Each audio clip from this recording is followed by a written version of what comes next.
How possible would it have been for Nephi to have built a temple, quote, like unto the temple of Solomon, end quote? Book of Mormon, 2 Nephi, chapter 5, verse 16. And I, Nephi, did build a temple, and I did construct it after the manner of the temple of Solomon, save it were not built of so many precious things, for they were not to be found upon the land. Wherefore it could not be built like unto Solomon's temple, but the manner of the construction was like unto the temple of Solomon, and the workmanship thereof was exceedingly fine. To just speed read through the Book of Mormon, reading this story would probably not be too hard to believe. After all, if Solomon built an elaborate temple for God, why not a man like Nephi too? But when you start to look a little closer, there are many problems that begin to surface. One major problem, which should be noticed fairly easy, is introduced when you reach verse 28 of this same chapter, which makes the claim that only 30 years had passed from the time that Nephi and his party had left Jerusalem. Book of Mormon, 2 Nephi, chapter 5, verse 28. And 30 years had passed away from the time we left Jerusalem. This should raise a question as to just how many people originally left Jerusalem, and how many people could possibly be involved in building this temple, quote, like unto the temple of Solomon, end quote. Let's look at the verses in the Book of Mormon which deal with people who allegedly left Jerusalem.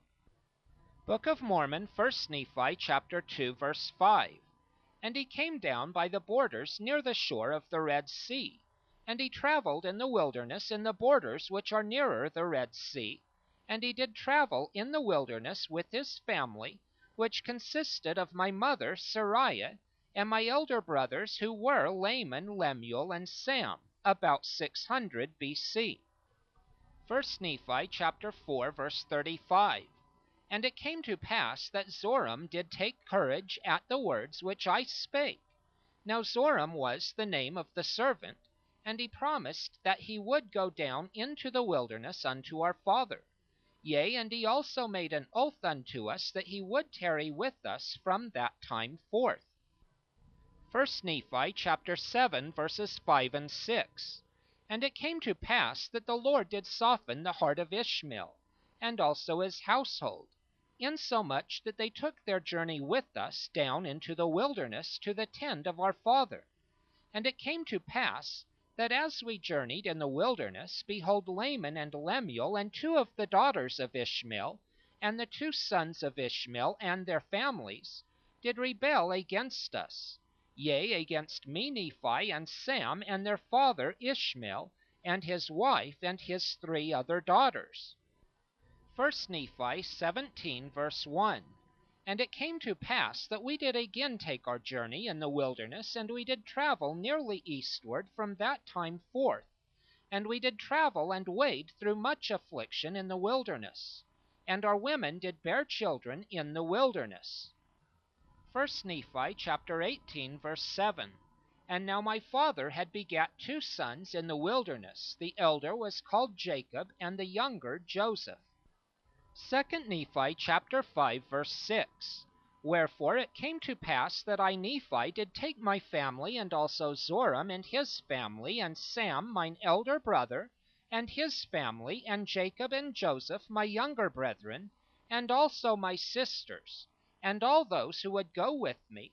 And all those who would go with me were those who believed in the warnings and the revelations of God.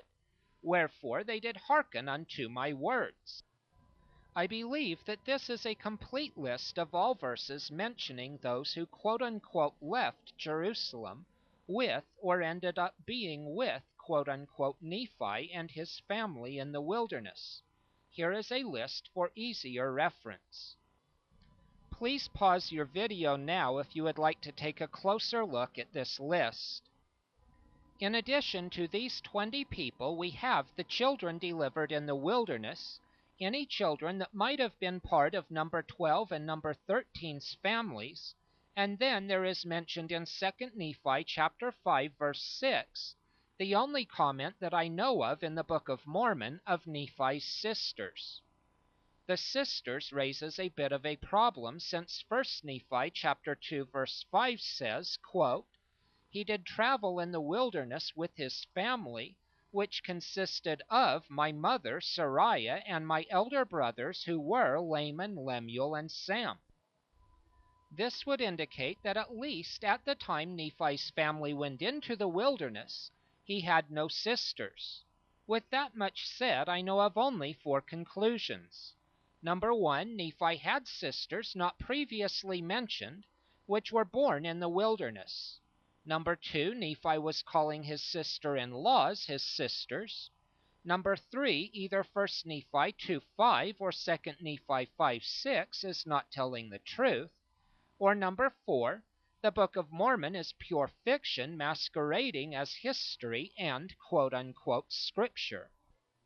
Of those people listed above, I believe only 7 would be likely candidates for having children, which have not been addressed yet. The candidates would be numbers 10, 11, 14, 15, 16, 17, and 18. Lehi's wife Sariah and Ishmael's wife have been left off the list because Sariah has already been identified with having 6 sons and possibly sisters of Nephi, and Ishmael's wife has had 2 boys and 5 girls. But to give as many people as conceivably possible, we'll assume that the 2 women combined might have had 7 more children, Nephi's sisters, wives for his other 2 brothers, etc., while in the wilderness. Now let's assume that each of the other candidates had 10 children each by the time Nephi started building the temple. I believe that this figure would be very high in this short time, in these rough wilderness circumstances, with likely diseases, miscarriages, and infant deaths, which would be more frequently expected than normal in wilderness travel.